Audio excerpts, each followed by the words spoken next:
Bienvenidos. Estamos de vuelta porque seguimos en crisis eléctrica.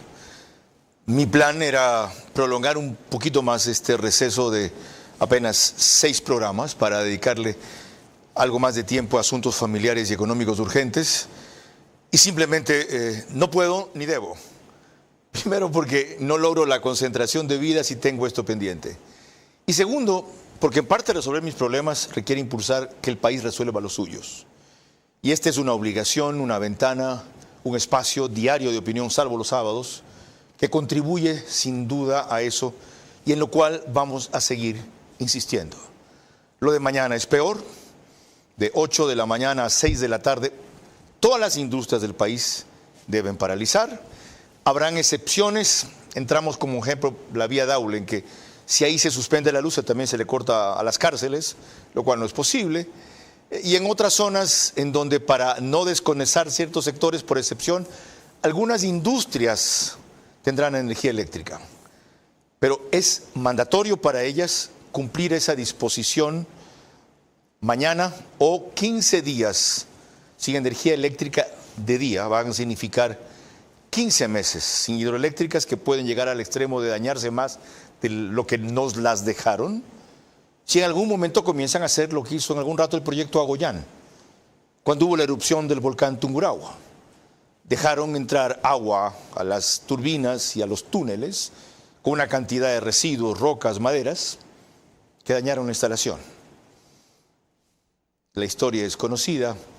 La Odebrecht tuvo que reparar, el Estado culpó a la Odebrecht y luego, para que le quitaran la sanción, la Odebrecht sobornó a medio mundo, incluido el Contralor Polit. Pero yendo a lo de hoy, ya que estamos frente a una cosa inevitable, ¿cómo enfrentarlo desde la perspectiva económica?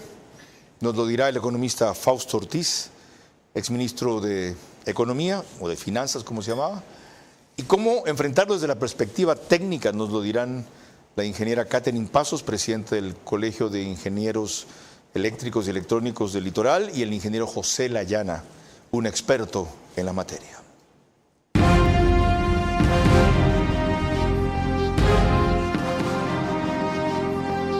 Este es Vera a su manera. Un comunicador que desde 1975 ha sacudido la televisión con formatos y estilos polémicos, sin ocultar sus simpatías ni jactarse de objetividad, pues el periodismo de opinión siempre asume una posición. Bienvenidos a coincidir o discrepar con Vera a su manera. Opinión con propósito. Democracia.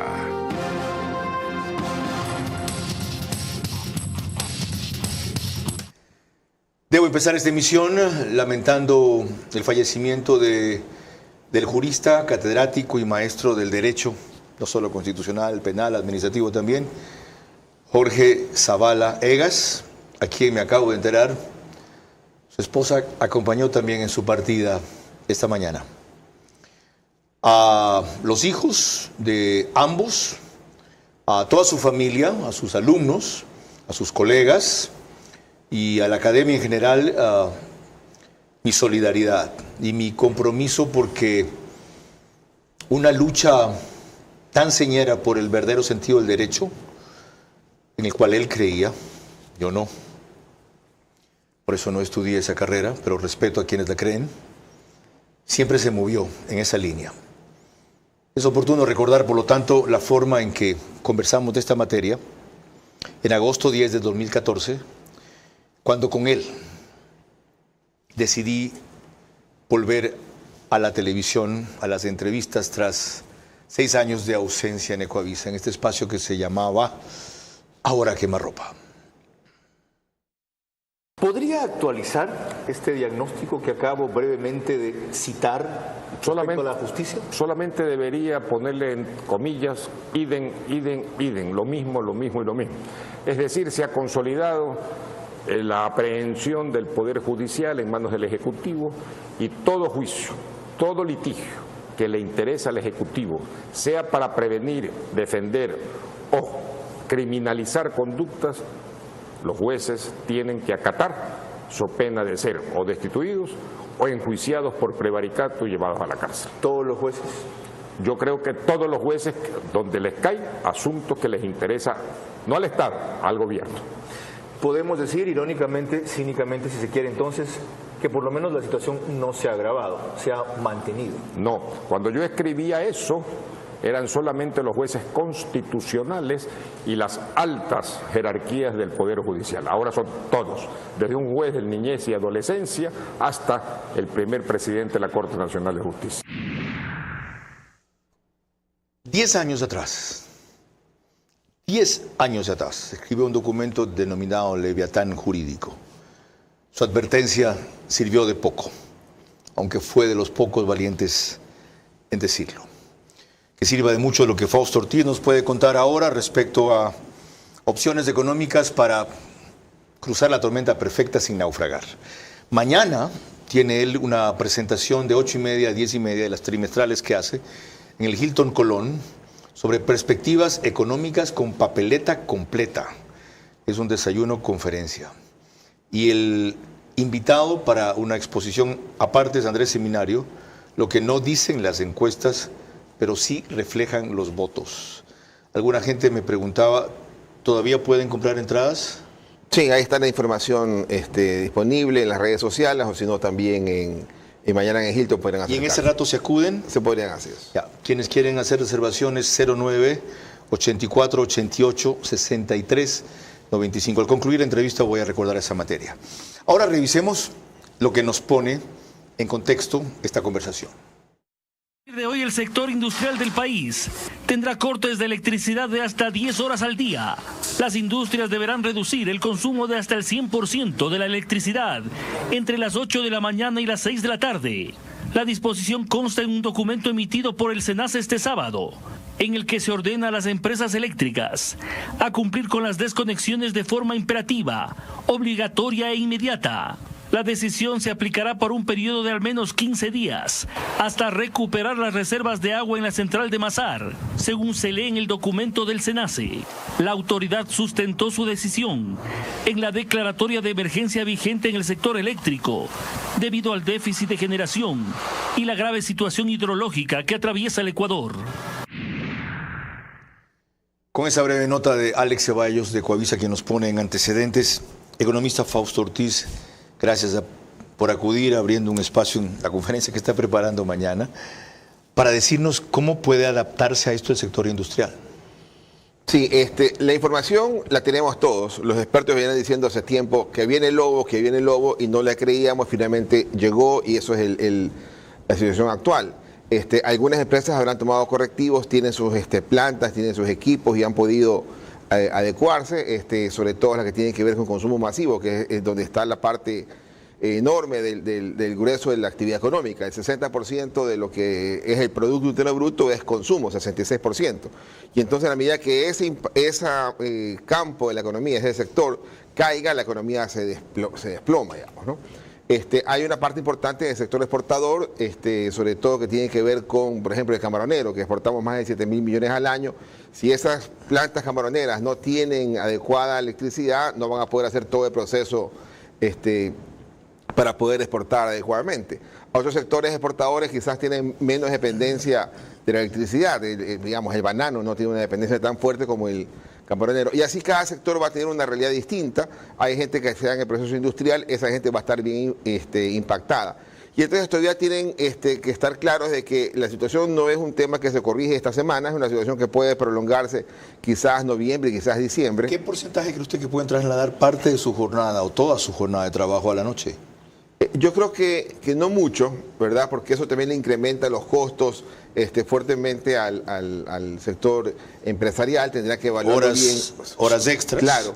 Tendrá que chequear, trabajo nocturno. Sí, tendrá que chequear si es que quizás entonces programan esta semana, cojamos vacaciones todo el mundo, digamos, algún tipo de actividades en esa línea, o si no, tratar de asumirlo. Y eso, el impacto podría venir en el lado de los precios, que tampoco creo que pueda haber un problema inflacionario tan brusco. Correcto. Porque no hay plata en el bolsillo para decir, si me subes el precio los compro. Pero en todo caso, un costo adicional depende, como usted bien dice, de las diferencias de las industrias, que significaría operar de noche, es menor a lo que significaría no producir totalmente. Otra vez, cada industria tiene su realidad. Alguna gente tendrá inventarios y dice, ¿sabes qué? Bueno, vamos a agotar los inventarios hasta al mínimo posible y entonces empezamos a evacuar. Okay. Pero aquellos que tienen que estar produciendo quizás para el sector externo, esa gente va a estar mucho más golpeada porque hay ya las órdenes pedidas. Y los que requieren refrigeración. Y los que requieren el tema eléctrico, digamos, refrigeración o algún otro tipo de industria. Frente a esto, ¿hay una posibilidad de agilitar expeditamente importación de pequeños generadores, liberarlos inclusive de impuestos, una cosa así, y de trámites mínimos? Yo tengo un cercano, un cliente que dice, estoy trayendo generadores de gas, y los trajo de China, los pidió de China hace 4 o 5 meses. Llegaron y los están instalando. O sea, no es un tema tan rápido, ¿verdad? No es un tema tan inmediato, o sea, toma el tiempo. O sea, para cuando lleguen ya habrá pasado la crisis. O quizás ya entrarán en la parte final de la crisis. Pero el asunto importante acá, que tanto el gobierno como el sector privado sabía que esto venía.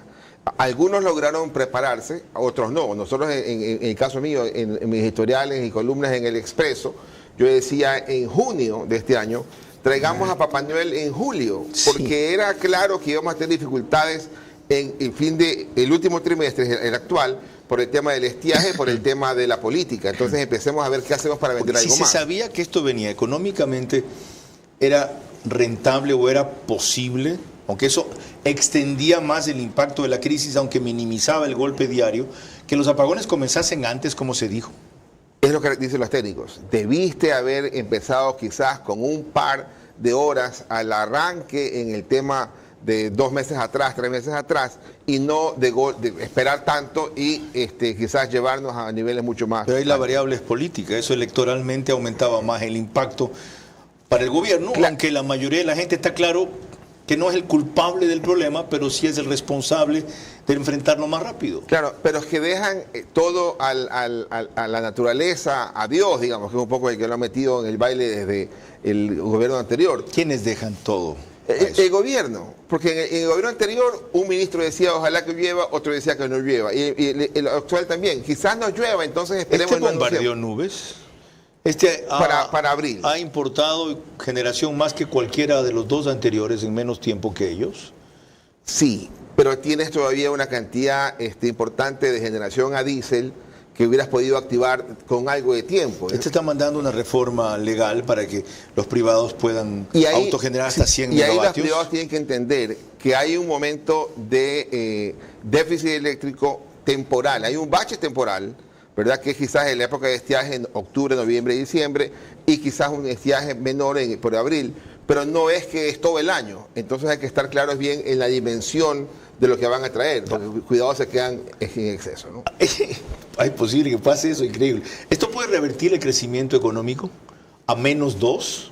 A ver, el trimestre pasado, es decir, el tercer trimestre. El tercer trimestre no creo que haya tenido un impacto tan fuerte de caída, porque recién los apagones empezaron quizás en septiembre.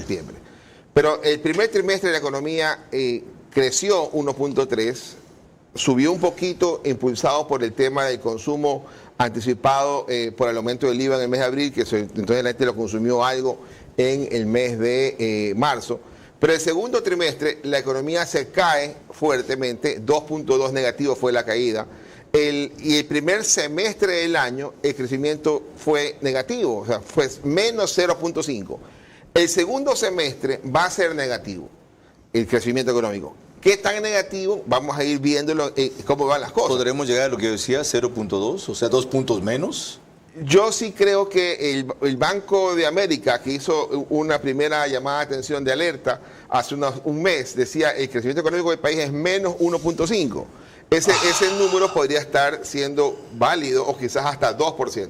Eso es lo que hay que ir viendo en este dato, ¿no? Frente a eso, ¿qué compensación debe preparar ya el gobierno? Exención, estímulo, facilidades, beneficio, postergación a las industrias que básicamente son las más afectadas. La industria va a querer poder vender sus productos, ¿verdad? Entonces, al final del día, la industria necesita es que la gente pueda comprar sus productos. O sea, aumentar el consumo, la demanda de ofertas y servicios en la sociedad. Es que si es que yo tengo mejoras en la producción, pero no tengo quien me compre, entonces ¿para qué quiero la mejora? ¿Y cómo aumentamos la capacidad de consumo para aquellas que tienen que ver con alimentación, la industria interna? Yo creo que el gobierno tiene la posibilidad de decir por decreto, bajo el IVA del 15 al 13. Lo puede hacer, lo puede firmar el decreto ahora la última semana de octubre, entra en vigencia en noviembre y diciembre. ¿Eso estimularía las compras? Claro. Noviembre y diciembre, solo por noviembre y diciembre. Sí, porque son los meses... ¿No complica ese el acuerdo en marcha con el FMI? Es que es un tema temporal, puntual, has tenido una buena recaudación, tienes más de 1.350 millones de dólares en ingresos extraordinarios que solamente ocurrieron en este año. Por 2 meses IVA del 15 al 13 se baja. Claro, entonces eso, la gente tiene un alivio, podría pensar en comprar y las empresas tendrían la posibilidad de vender. ¿Qué otros mecanismos caben? De ahí... Estímulo, aliciente, facilidades, ¿qué? De ahí a las empresas, entonces decir, bueno, quizás el recargo salarial que tengas que tomarlo, tengamos un incentivo adicional tributario, compensarlo para el siguiente año, para plantear alguna ley en ese sentido, porque si no, se me recarga y se me complica también el costo. ¿Ve usted que la coyuntura electoral facilite por parte de la Asamblea este tipo de leyes o reformas como la que ya se mandó y usted pide que se mande ante la gravedad de la crisis, o al revés, van a decir, allá tú? Yo creo que podría la coyuntura permitir al gobierno pasar alguna ley de alivio, digamos. Lo del IVA es un tema de decretos, es un tema del presidente de la República. Lo otro es algún alivio temporal para que la gente pueda tener alguna facilidad en el tema crediticio, porque también las empresas, si no puedo producir, ¿cómo lo pago? Entonces, ese tipo de cosas también. ¿Esto produce menos muertos que el terremoto de Manabí, pero más daños? Porque es una cosa a nivel nacional. Es importante, ¿no? Uno dice, ¿cómo crecerá este semestre? ¿Cómo compáralo con qué? ¿Esto es parecido al 2020 con la pandemia? La respuesta es no, porque en el 2020 estábamos encerrados todos. ¿Esto es peor que el erupto del oleoducto que le dio a Febres Cordero? No, porque eso fue solamente el sector exportador. Quizás el impacto fue fuerte porque en ese momento el petróleo era mucho más importante que lo que es hoy día. Hoy día el petróleo es 1.700 millones de dólares para el fisco y son 17.000 millones en impuestos. O sea, 10 veces en impuestos. Entonces esto es grave, pero no trágico. Esto es complicado, ¿verdad? Es muy complicado porque afecta a algunas empresas y sobre todo el empleo. La gente que estaba con la expectativa de que el fin de año, el trimestre, voy a conseguir el empleo que el temporal, eso no va a ocurrir. ¿Y posibilidades de que para los 2 últimos meses, noviembre, diciembre, el gobierno se ponga creativo e introduzca una serie de mecanismos en la economía que eviten la caída tan baja del crecimiento económico? Debería intentarlo. El asunto es que el gobierno está peleando contra su propia credibilidad. O sea, al final del día nos diste un alivio de 8 horas o 10 horas a 6 horas y después resulta que la cosa está complicada y le quitaste la luz al sector empresarial. ¿Será que me regresa a mí? Entonces, esa parte ahí tiene que el gobierno trabajarla bien, hacer bien su manejo de crisis y decir, bueno, efectivamente este es el problema y así lo vamos a ir corrigiendo. Sobre eso hablaremos mañana con mayor amplitud. Hoy hemos sorprendido a Fausto Ortiz con una invitación a última hora porque el invitado que estaba previsto, y Fausto Ortiz para más adelante, tuvo un problema familiar con su esposa que tuvo un quebranto de salud. Lo lamento por parte del ingeniero Antonio Goncalves, ministro de Energía, y desde luego lo comprendo. Quienes quieran más sobre lo que apenas acaba de anticipar aquí Fausto Ortiz, mañana tienen el anuncio que te mandé, Pedro. Ese es en el Hilton Colón, 8:30 a 10:30, sobre las condiciones de la economía ahora con papeleta electoral. El conferencista invitado, muy provocativo, va a ser Andrés Seminario, lo que no dicen las encuestas, pero sí reflejan los votos. Quienes no se enteraron o no tuvieron tiempo, las entradas se pueden adquirir también al ingreso. Cuando volvamos, la ingeniera Catherine Pasos, presidenta del Colegio de Ingenieros Eléctricos y Electrónicos, o algo así se llama, el CRIEL, del litoral, sobre los aspectos técnicos de cómo enfrentar esta crisis. Durante la tormenta perfecta se ayuda al timonel para evitar un naufragio. Al llegar a puerto se verá si se lo mantiene o se lo cambia. Hoy toca evitar hundirse y planear cómo resurgir. Yo olvidé decirles que estamos por Facebook y YouTube de ver a su manera. Es que todo ha sido tan rápido, para no decir tan atropellado, por la forma en que han cambiado las cosas en las últimas horas. Estamos en Facebook y YouTube de Vera a su manera, también en Stream TV Cable, canal 15 de Vito TVO, y estamos ya en el horario habitual, 22 horas. O si prefieren Stream TV Cable, canal 194, que corresponde a Manavisión. En radio es 101.3 FM, Radio Centro, Guayas y Santa Elena. Candela con K, 89.3 FM en Puerto Viejo. La Bonita, el centro del país, también es 89.3 FM, pero en Riobamba. Y en Quito, Radio Suceso, 101.7 FM, líder en información en la capital de la República. Tras piedras, palos, dicen en mi tierra. Al comenzar la semana, Colombia anunció que dejaba de vendernos electricidad y desde este viernes Bogotá tiene en muchos barrios cortes del servicio de energía eléctrica de 10 o 12 horas. Desde ese lunes, Colombia decidió que ya no venderá energía a Ecuador, porque los embalses de sus hidroeléctricas también tienen poca agua debido a la sequía, y su generación térmica la usarán exclusivamente para ellos. Aunque esta medida es temporal, ¿cuánta energía perderá Ecuador? Según el Operador Nacional de Electricidad SENACE, cada mes produce un promedio de 2.640 gigavatios hora, y el 10% de esa energía proviene de Colombia. Es decir, que el país perderá alrededor de 264 gigavatios hora. Pero en potencia, esto significa que Ecuador dejará de recibir un promedio de 350 megavatios, que equivalen a 3 barcazas eléctricas y media, y sirve para abastecer a 1.400.000 familias que actualmente soportan hasta 10 horas al día sin luz. Por esa eventualidad, el Ministerio de Energía de Ecuador no ha informado cuáles serán las medidas que en la práctica ayudarán a cubrir ese déficit que deja el vecino país en medio de los apagones que empezaron hace 2 semanas. Esto que reclamaba Diego Puente de Ecuavisa es Diego Puente, ¿verdad? El Ministerio de Energía no ha informado las medidas, son las que esperábamos conocer hoy en detalle. Vuelvo a repetirles, el ministro se tuvo que excusar, Antonio Goncalves, porque su esposa sufrió un súbito quebranto de salud que la llevó a la clínica. Confío en que no sea grave y desde luego esperemos que lo supere. Lo grave es que no estaba programada tampoco ninguna intervención del gobierno para la noche. No puedo entender que si el ministro de Energía tiene una calamidad doméstica o si no es para temas públicos el mejor vocero, el gobierno no puede delegar a nadie a decirle, señores, desde mañana busquen aquí y allá, estas son las horas, las zonas y los horarios de corte. Lamentamos lo que estamos haciendo con el sector industrial, pero no hay opción porque si no, son 15 meses sin servicio de energía eléctrica. El sacrificio les toca 15 días porque ellos son los que mayor carga generan durante el día, especialmente 4 o 5 grupos. Veremos formas de ayudar, compensar y estimular. Y puedo seguir con 2 o 3 cosas. Simplemente decidieron que hoy no hablaba. Me parece increíble, la verdad.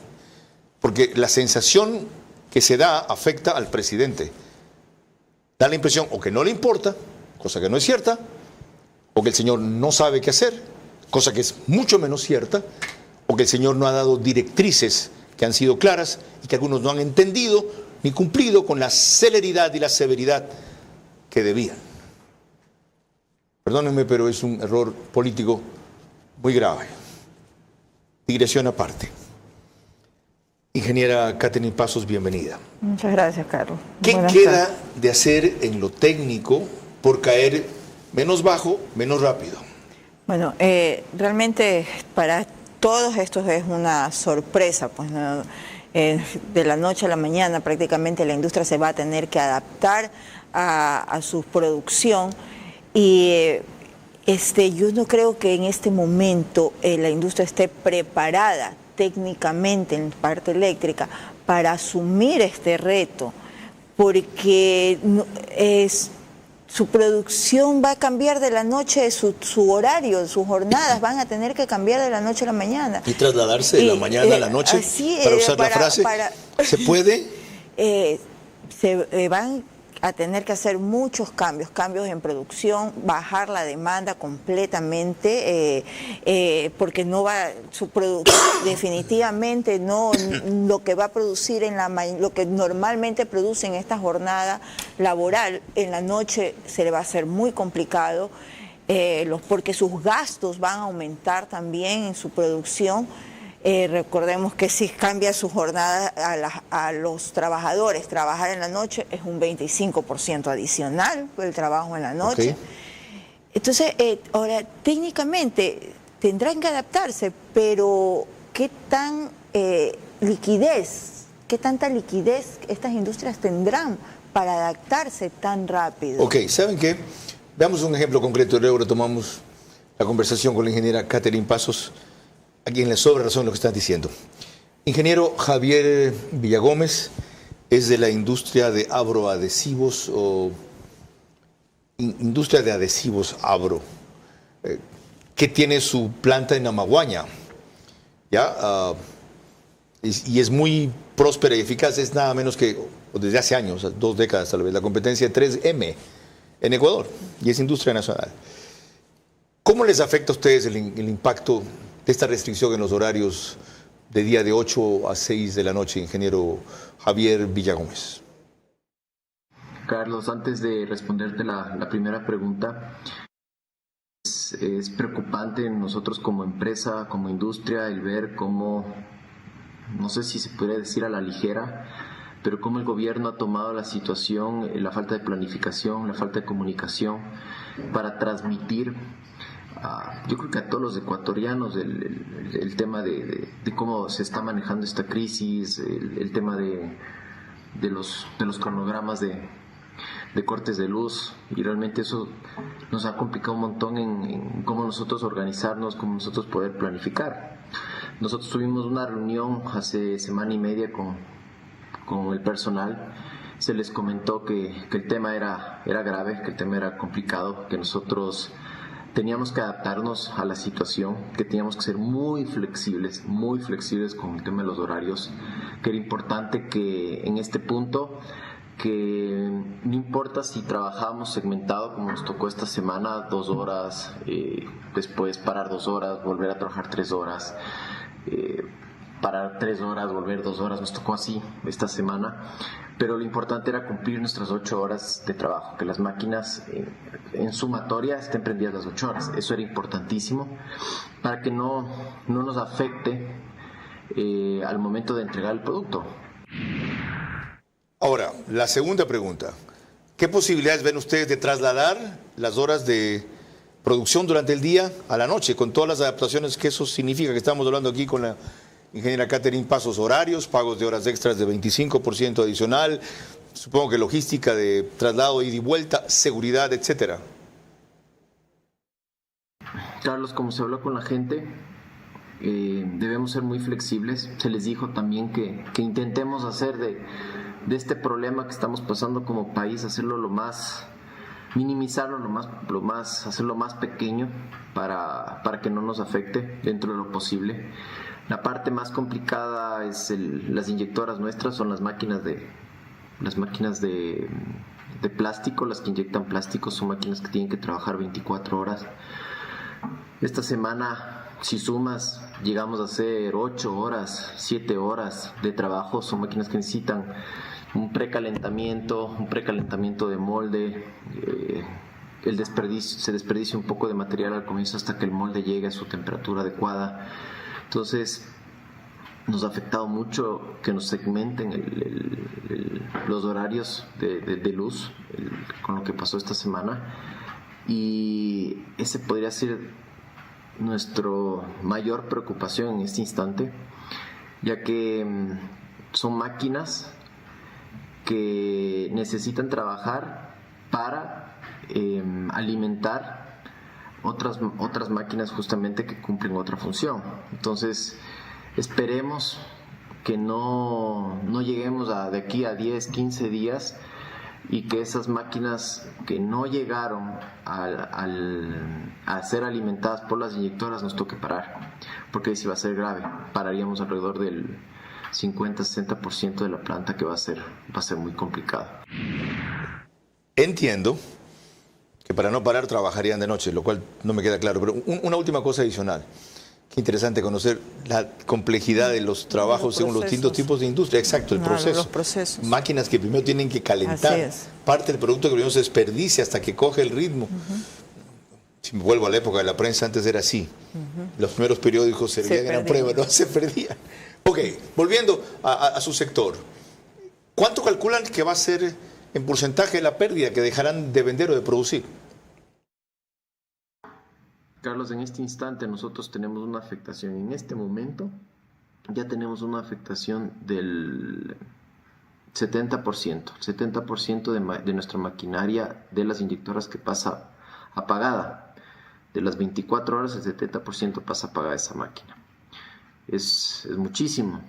Y esta maquinaria es la que provee piezas para otras. Entonces, si por haber razones llega un punto que no alcance a abastecer a mis otras máquinas, me va a tocar parar. Ahí sí me tocará parar 40-50% de mi planta por este. Mil gracias. Hasta ahí. Ya vemos lo grave que el impacto puede ser. Ahora, con la capacidad que queda, ¿se puede atender a industrias que se conecten de noche? Yo calculo que tal vez un 30% intentarán hacerlo.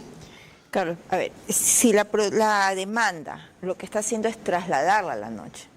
No es que la demanda, si se va a gastar al 100% la producción, lo que quieren es trasladar al 100% la demanda a la noche, quiere decir que en la noche se va a necesitar más energía que lo que habitualmente se necesita. Pero no hay una prohibición de las industrias de emigrar a la noche, por eso pregunto. Por eso, no hay una prohibición. Lo que sí van a hacer, o sea, si no están preparados con generadores que les duren 10 horas de encendido, esa misma demanda va a ser trasladada a la noche. Con la ventaja de que en la noche la demanda cae porque todos los demás sectores, el comercial, estamos apagados. Salvo el residencial, en la costa. Pero bueno, por la costa por asuntos del calor, del clima, ¿no? Ahora, ¿deberían hacerlo esas industrias las que puedan? Ok, de noche me conecto.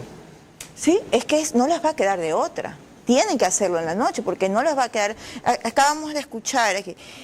Cada vez que paran, cuando son también rangos pequeños, inicia el generador o sus generadores, su autoabastecimiento, pierden. Pero en el momento que nuevamente se restablece, otra vez pierden. Porque ese generador hay un transiente y tiene que apagarse y otra vez tiene que encender nuevamente el proceso y nuevamente después de 4 horas también baja la producción y otra vez toda esa acumulación es pérdida para la industria. Ingeniera, ¿debieron haberse comenzado antes los apagones más escalonados y más prolongados? Por supuesto, lo venimos advirtiendo desde agosto, me parece. ¿Por qué no se lo hizo? Falta de planificación, creo yo. ¿Qué hubiera pasado si eso se hacía? ¿No estaba tan bajo ahorita? Era la cota de los embalses, se hubiese también cuidado el agua de los embalses para que no estemos pasando lo que está pasando en este momento, que está tan baja que si se forza a las máquinas, a las turbinas, porque trae sedimentos, porque trae rocas, claro, eso puede ser catastrófico para el país. Muchas gracias por su tiempo y su presencia. Gracias. Y por los conceptos que usted aquí ha emitido varias veces. No es la primera vez. Cuando volvamos, otro invitado habitual, el ingeniero José Layana, experto en materia eléctrica. Durante la tormenta perfecta, se ayuda al timonel para evitar un naufragio. Al llegar a puerto se verá si se lo mantiene o se lo cambia. Hoy toca evitar hundirse y planear cómo resurgir. Para una sesión urgente mañana en Carondelet están invitados Ignacio Bustamante del CIP, de la Cámara de Comercio de Quito, Mónica Heller, del Colegio de Ingenieros Geólogos Francisco Jarrín y Luis Alberto Salvador, o de Industriales, a la Cámara de Comercio de Guayaquil, Miguel Ángel González con Abel Oquillas, del CIPEM Juan Pablo Malo y Andrés Robalino, del Comité Empresarial Ecuatoriano María Paz Hervis, de la Comisión Nacional Anticorrupción, no. Deben ser de los camaroneros, pues Antonio Camposano y Rodrigo Laniado. Él es camaronero. Sí, ¿verdad? Ok. y algunos más. 4:30. Esa reunión debió ser hoy. La crisis exigía convocarlos hoy. Si los señores están en la playa, que vengan. El gobierno sé que está trabajando. El reprise del programa es por One Plus, Canal 14, el mismo número de 3 cableras que lo reproducen, CNT, Claro TV, Extreme TV Cable, solo que 48 horas después y a las 6 de la mañana. El periódico digital Ecuador en vivo saca un resumen, tan pronto concluye el espacio en su portal de noticias y página principal. Recordemos lo que el SENACE dice que advirtió a tiempo. El informe fue solicitado el 26 de diciembre de 2023, esto es, al mes de haberse instalado el nuevo gobierno. La contestación vino de inmediato el 19 de enero de 2024, en el que se hizo un repaso del deficiente sistema eléctrico que tiene Ecuador, con un parque termoeléctrico que va entre los 42 y 53 años. Aquí se advierte que en 2022 ya se registró una indisponibilidad anual alta, entre el 19 al 100%, representando una carencia de 305 megavatios extendidos entre 70 días y 12 meses, según el informe del propio SELEC.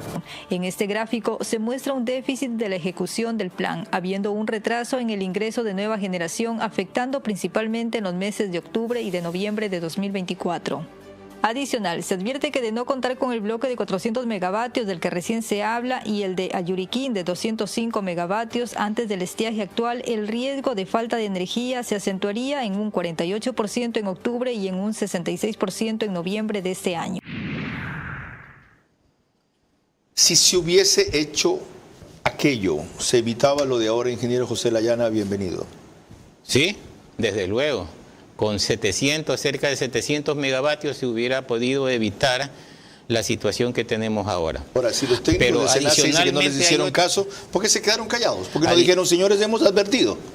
Pero adicionalmente, a esos 700 megavatios que se decía ahí, habría que haber recuperado unidades como Trinitaria y como Pascuales, que ya ahora recién la han habilitado. Antes estaban bien, ahora ya se ha rehabilitado. Es decir, se retrasaron 6 meses en hacer lo que había que hacer en el primer trimestre. Así es. ¿Y por qué se retrasaron? Yo creo que alguna vez se conversó también aquí con usted.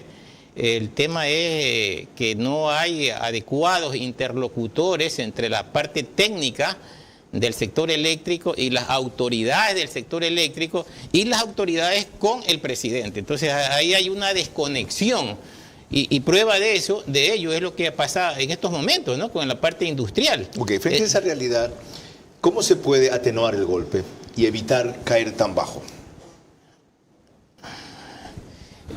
Yo creo que alguna vez lo dije también, el golpe está dado ya.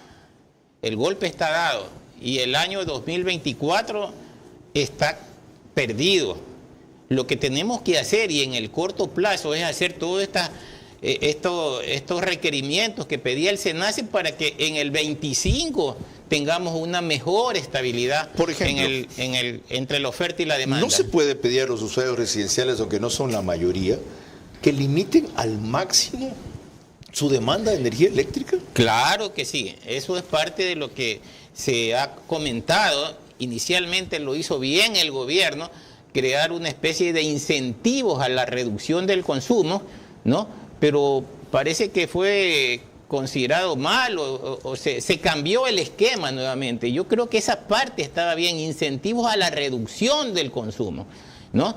Y se ha cambiado, ¿no? Más bien se ha dado gratis 180 kilovatios hora por mes a todos los usuarios, que es realmente contraproducente. Y ahora ni siquiera como compensación alcanza, porque lo que en ciertos sectores significa el descuento o beneficio o no cobro en la planilla es lo que pierden en una refrigeradora que nadie les repara. Así es. $700 una refrigeradora dañada, 300 otra dañada. Así es. Entonces, ¿qué nos toca a los consumidores? A los consumidores nos toca soportar un poco de calor, aquellos que vivimos en la costa, ¿no? Para poder utilizar mejor la energía eléctrica que escasamente tenemos ahora, ¿no? Pero hay que dar políticas muy claras, señales de mercado, porque queremos implementar un sistema de mercado y no estamos implementando un sistema de mercado, estamos manejando la cosa políticamente. Esa es la peor situación que tenemos. Ok, de eso hablamos cuando volvamos. ¿Cómo hacemos que esta sea en verdad la última vez? Antes de eso les quiero recordar que Macro Digital nos retransmite en los Estados Unidos, allá por Roku y Pluto TV. En cambio en el Ecuador ellos están en Cable Familia de Manta y Montecristi, en Supercable Macará de Loja, en Colorados Visión de Santo Domingo Los Áchilas, en Valle Visión Play de Quito, 11 Play de Ecuador y Galápagos y CNT Play todo el Ecuador y Galápagos. Durante la tormenta perfecta se ayuda al timonel para evitar un naufragio. Al llegar a puerto se verá si se lo mantiene o se lo cambia. Hoy toca evitar hundirse y planear cómo resurgir. Les recuerdo que transmitimos desde los estudios de 24/7, que es el canal para la emisión principal de este programa, y está en Extreme TV Cable, Canal 3, Claro TV, Canal 9, Divinet, Canal 12 y Data más Televisión, Canal 99.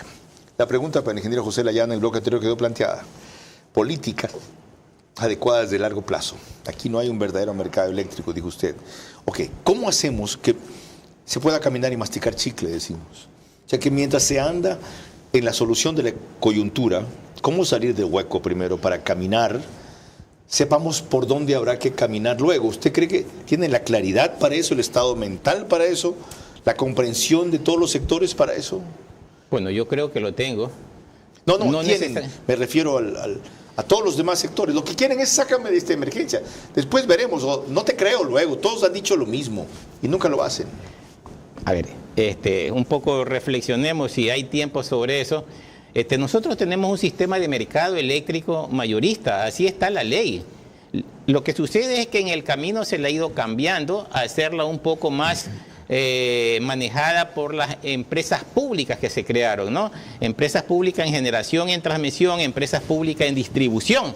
Y entre ellas se empezaron a vender la energía. Entonces ya la energía que tenían las generadoras públicas no se entregó a los privados como inicialmente era el objetivo. ¿Hay empresas privadas que deberían reemplazar esas empresas públicas? Hay empresas privadas actualmente en distribución, por ejemplo, las sociedades anónimas, que son empresas de distribución en la sierra.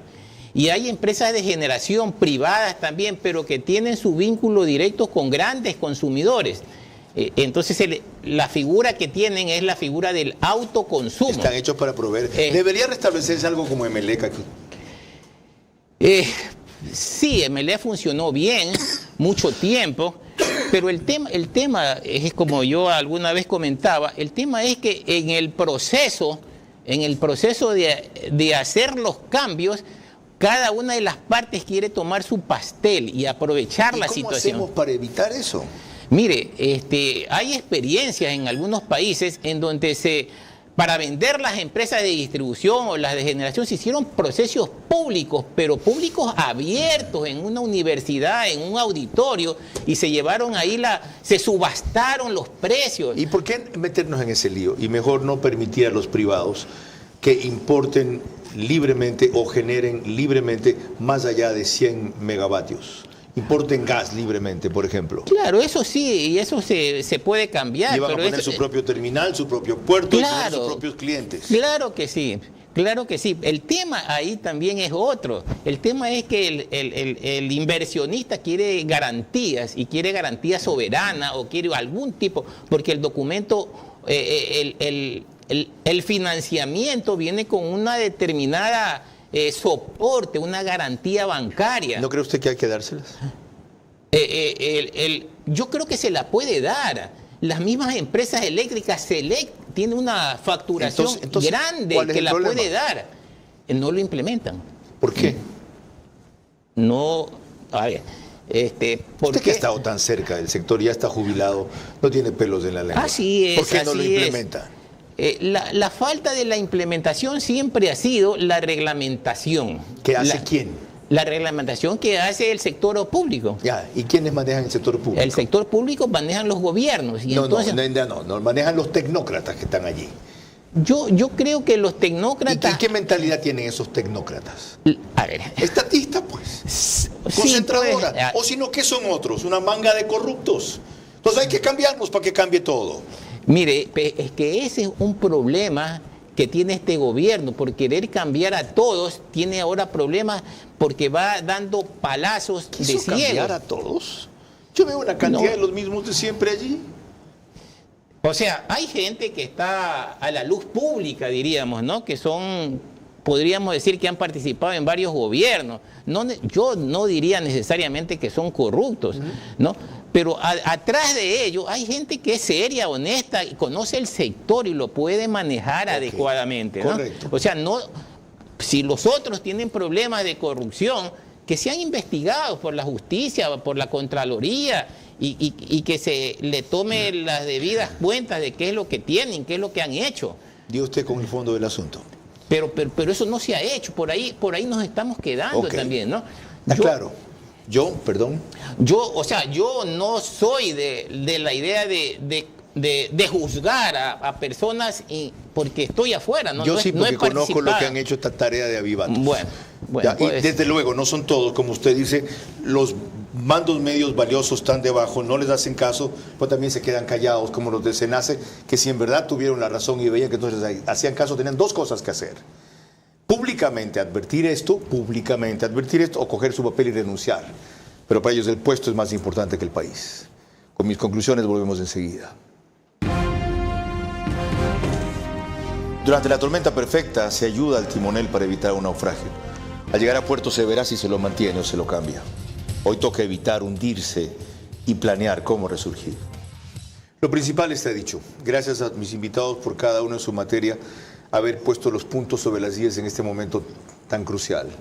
Mi opinión central la han escuchado reiteradamente a lo largo del programa. Solo quiero lamentar que no haya habido información suficiente del gobierno, deplorar que no hayan habido reuniones emergentes sábado y domingo con los afectados que son los industriales. Recién mañana van a las 4:30 a Carondelet. Y por último, dejar en claro lo que ya nos explicó algún industrial a lo largo del programa. Las complejidades y particularidades que esto tiene, si tienen que reprogramar o diferir su producción para la noche, si lo van a hacer aquellos que tienen autogeneración, cómo se les provee combustible, dónde almacenan ese combustible para tiempos mayores de los calculados de producción, cómo cambia la jornada laboral, si va a tener o no la aplicación del 25% adicional, la logística de traslado de los trabajadores y las seguridades que deben garantizarse más, porque en la noche habrá mucho más gente circulando en las calles. Sobre todo eso se precisaba hoy información. No la ha habido. Hasta mañana.